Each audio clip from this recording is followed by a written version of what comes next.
ओम श्री गणेशाय नमः। जय श्री कृष्ण।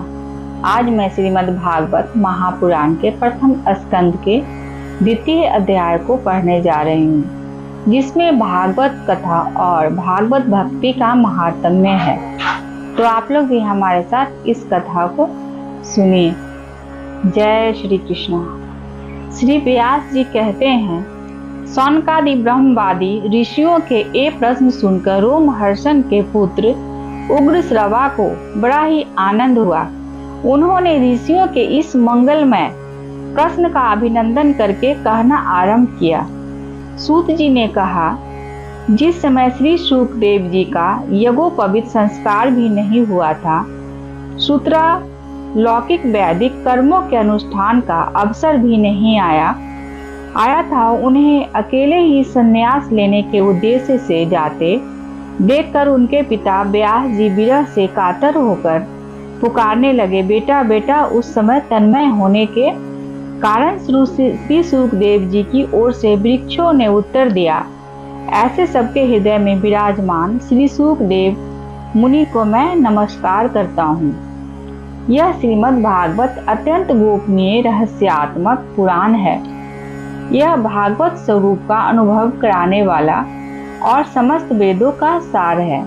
संसार में फंसे हुए जो लोग इस घोर अज्ञानांधकारों से पार जाना चाहते हैं, उनके लिए आध्यात्मिक तत्वों को प्रकाशित करने वाला यह एक अद्वितीय दीपक है। वास्तव में उन्हीं पर करुणा करके बड़े बड़े मुनियों के आश्चर्य श्री शुकदेव जी ने इसका वर्णन किया है। मैं उनकी शरण ग्रहण करता हूँ। मनुष्यों में सर्वश्रेष्ठ भगवान के अवतार नर नारायण ऋषियों को, सरस्वती देवी को और श्री व्यास देव जी को नमस्कार करके तब संसार और अंतःकरण के समस्त विकारों पर विजय प्राप्त कराने वाला इस श्रीमद् भागवत महापुराण का पाठ करना चाहिए। ऋषियों अपने संपूर्ण विश्व के कल्याण के लिए यह बहुत सुंदर प्रश्न किया है, क्योंकि यह प्रश्न श्री कृष्ण के संबंध में है और इससे भली भांति आत्मशुद्धि हो जाती है। मनुष्यों के लिए सर्वश्रेष्ठ धर्म वही है जिसमें भगवान श्री कृष्ण में भक्ति हो। भक्ति भी ऐसी जिसमें किसी प्रकार की कामना न हो और जो नित्य निरंतर बनी रहे। ऐसी भक्ति से हृदय आनंद स्वरूप परमात्मा की उपलब्धि करके कृत्य हो जाता है। भगवान श्री कृष्ण में भक्ति होते ही अनन्य प्रेम से उनमें चित्त जोड़ते ही निष्काम ज्ञान और वैराग्य का आविर्भाव हो जाता है। धर्म का ठीक ठीक अनुष्ठान करने पर भी यदि मनुष्य के हृदय में भगवान की लीला कथाओं के प्रति अनुराग का उदय न हो, तो वह निराश्रम ही श्रम है। धर्म का फल है मोक्ष। उसकी सार्थकता अर्थ प्राप्ति में नहीं है। अर्थ केवल धर्म के लिए है। भोग विलास उसका फल नहीं है। भोग विलास फल इंद्रियों को तृप्त करना नहीं है। उसका प्रयोजन है केवल जीवन निर्वाह। जीवन का फल भी तत्व जिज्ञासा है। बहुत कर्म करके स्वर्ग आदि प्राप्त करना उसका फल नहीं है। तत्ववेता लोग ज्ञाता और ज्ञेय के भेद से रहित अखंड अद्वितीय सच्चिदानंद स्वरूप ज्ञान को ही तत्व कहते हैं। उसी को कोई ब्रह्मा, कोई परमात्मा और कोई भगवान के नाम से पुकारते हैं। श्रद्धालु मुनिजन भागवत श्रवण से प्राप्त ज्ञान वैराग्य युक्त भक्ति से अपने हृदय में उस परम तत्व स्वरूप परमात्मा का अनुभव करते हैं। सौनक आदि ऋषियों यही कारण है कि अपने अपने वर्ण तथा आश्रम के अनुसार मनुष्य जो धर्म का अनुष्ठान करते हैं, उसकी पूर्ण सिद्धि इसी में है कि भगवान प्रसन्न हो। इसलिए एकाग्र मन से भक्त वत्सल भगवान का ही नित्य निरंतर श्रवण कीर्तन ध्यान और आराधना करना चाहिए। कर्मों की गांठ बड़ी कड़ी है। विचारवान पुरुष भगवान के चिंतन की तलवार से उस गांठ को काट डालते हैं। तब भला ऐसा कौन मनुष्य होगा जो भगवान की लीला कथाओं में प्रेम न करे। शौनकादि ऋषियों पवित्र तीर्थों का सेवन करने से महत्व सेवा, तदंतर श्रवण की इच्छा, फिर श्रद्धा, तत्पश्चात भगवत कथा में रुचि होती है। भगवान श्री कृष्ण के यश का श्रवण और कीर्तन दोनों पवित्र करने वाले हैं। वे अपनी कथा सुनने वाले के हृदय में आकर स्थित हो जाते हैं और उनकी अशुभ वासनाओं को नष्ट कर देते हैं, क्योंकि वे संतों के नित्य श्रीहृद है।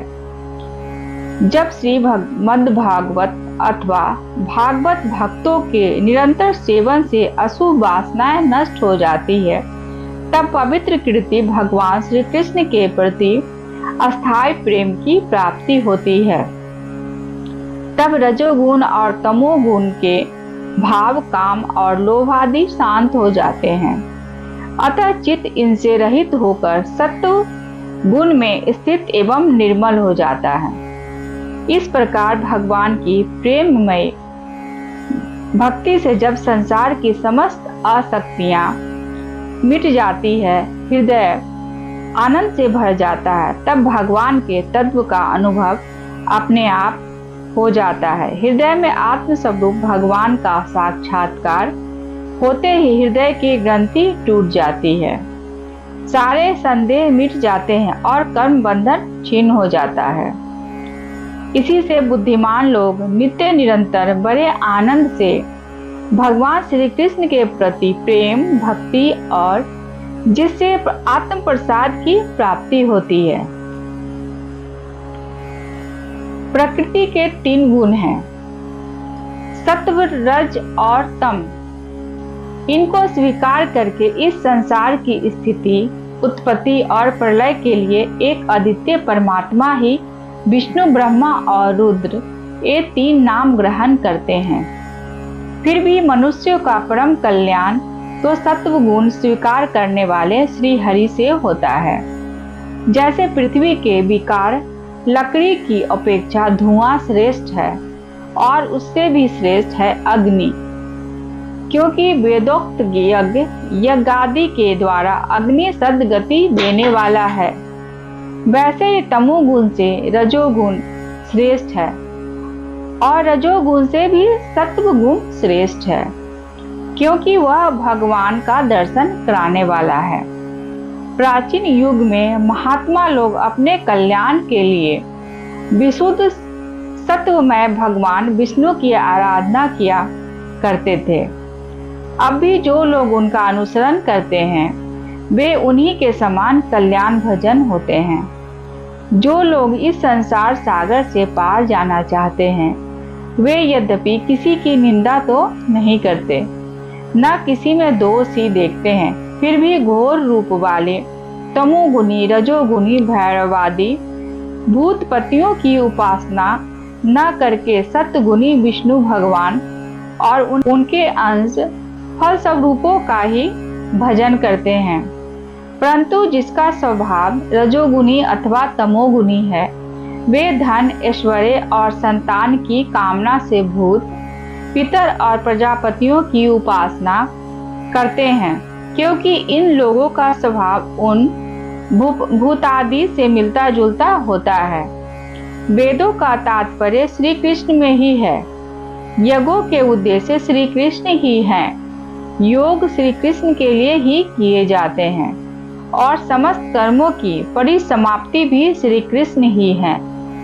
ज्ञान से ब्रह्म स्वरूप श्री कृष्ण की ही प्राप्ति होती है। तपस्या श्री कृष्ण की प्रसन्नता के लिए ही की जाती है। श्री कृष्ण के लिए ही धर्मों का अनुष्ठान होता है और सब गतियां श्री कृष्ण में ही समा जाती है। यद्यपि भगवान श्री कृष्ण प्रकृति और उसके गुणों से अतीत है, फिर भी अपने गुणमय माया से जो प्रपंच की दृष्टि है और तत्व की दृष्टि से नहीं है, उन्होंने ही संघर्ष के आदि में इस संसार की रचना की है। ये सत्व, रज और तम तीनों गुण उसी माया के विलास हैं। इनके भीतर रहकर भगवान इनसे युक्त सरीखे मालूम पड़ते हैं। वास्तव में तो वे परिपूर्ण विज्ञान नंद धन है। अग्नि तो वस्तुतः एक ही है, परंतु जब वह अनेक प्रकार की लकड़ियों में प्रकट होती है तब अनेक सी मालूम पड़ती है। वैसे ही सबके आत्म रूप भगवान तो एक ही हैं, परंतु प्राणियों की अनेकता से अनेक जैसे जान पड़ते हैं। भगवान ही सूक्ष्म भूत, तन्मात्रा, इंद्रिय तथा अंतःकरण आदि गुणों के विकार भूत भावों के द्वारा नाना प्रकार की योनियों का निर्माण करते हैं और उनमें भिन्न भिन्न जीवों के रूप में प्रवेश करके उन योनियों के अनुरूप विषयों का उपभोग कराते हैं। वे ही संपूर्ण लोकों की रचना करते हैं और देवता, पशु, पक्षी, मनुष्य आदि योनियों में लीलावतार ग्रहण करके सत्व गुण के द्वारा जीवों का पालन पोषण करते हैं। आज मैंने श्रीमद् भागवत महापुराण के प्रथम स्कंद के द्वितीय अध्याय के भावार्थ को पढ़ी हूँ। आगे मैं तृतीय अध्याय के भावार्थ को पढ़ूंगी, जिसमें भगवान के अवतारों का वर्णन किया गया है। जय श्री कृष्ण।